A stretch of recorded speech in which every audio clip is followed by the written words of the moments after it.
Netflix's newest feature film, the highly anticipated Nonnas, tells the story of Italian heritage, culture, history, and cuisine through the life of Joe Scarvella. Despite showcasing these aspects throughout the film, it falls short of expectation and leaves you wanting more come the film's ending. If you're new here, be sure to click subscribe and click that bell to get notifications on all upcoming film and television analysis. Nonnas tells the life story of Joe Scarvella, who honors his mother and his family's legacy and recipes by opening an Italian restaurant. The kicker with the restaurant, the chefs are all actual Italian Nonnas, hence the title of the film. The film starts off strong, showcasing lots of Italian culture, cuisine, and overall lifestyle in the film's opening act for what appears to be set sometime between the 1950s and 60s. With the loss of his mother, Joe's friends Bruno and Stella basically peer pressure him into figuring out his purpose in life, which results in Joe impulse buying a restaurant. Scarvella is played well by Vince Vaughn, but doesn't blow you away with his performance. The film's story and plot development is fine, but however, throughout the midway point of the film, there's a lack of excitement, charisma, and really struggles to engage with the audience, as we watch Joe balance the lack of success with the restaurant and his work life. Going into Nonnas, I expected a plot and film similar to that of Jon Favreau's 2014 film Chef.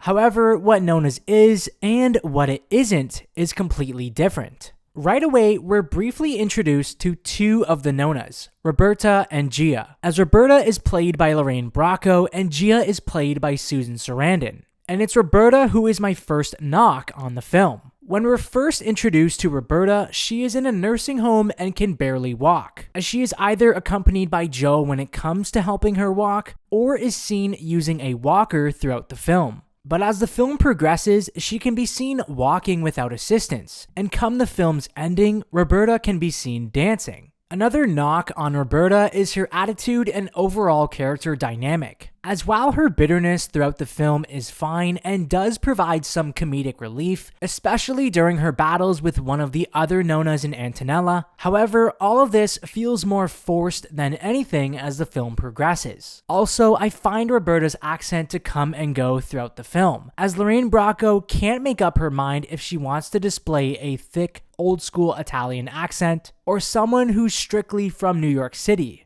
Me this gusta. Where's the oregano? You call this Italian food? I made this entire scarf sitting here. I hope you like it.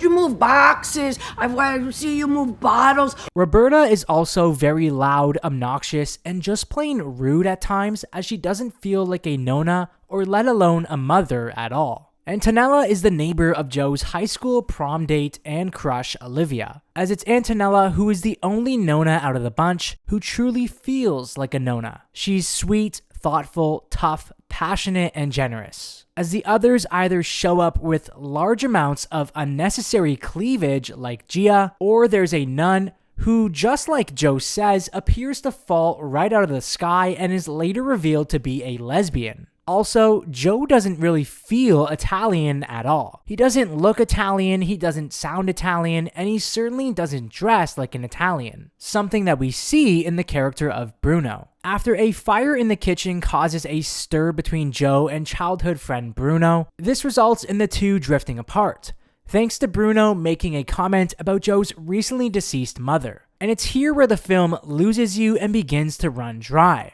as this storyline and others feel more like filler, as the overall story of the film just feels very thin and provides nothing to it, as a majority of the film is spent with Joe and his friend's journey throughout their endeavor that is Enoteca Maria. As the film continues, there's even more storylines that feel more like filler than anything. Whether this is the Nonnas getting together over some limoncello and sharing their life stories, Joe and Olivia's love affair, or Joe's battles with the residents of Staten Island, as these have nothing to do with the restaurant at all, as I would have liked to see more scenes involving the restaurant and its progression towards success. A nice touch that the filmmakers could have added were scenes involving the actual Enoteca Maria to provide more of a sense of authenticity. Despite the Nonnas all being different in their own way, with the restaurant providing them all with a second chance in their late lives, this provides a more human aspect and connection with the Nonnas despite some of their flaws. But this also steers away from the fact that the film should have really been more about the restaurant itself and Joe.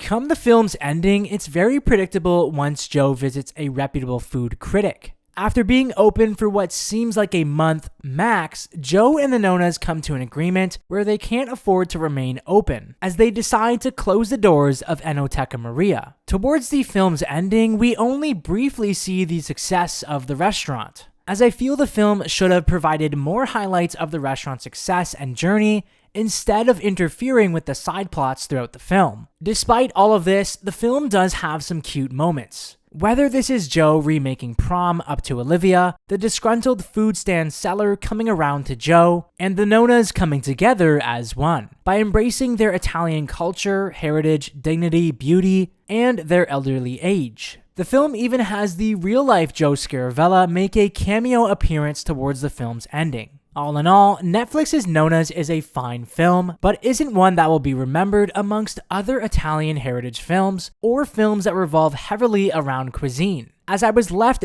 begging for more close-up shots and scenes involving food towards the end. Nonna's side plots steer away from what the film should have really been about. And by the film's ending, it feels as if it's too little too late to showcase the highlights of Enoteca Maria. What are your thoughts about Nonnas? Let me know down in the comment section below. For more film and television analysis, be sure to keep it locked here, right here on this channel.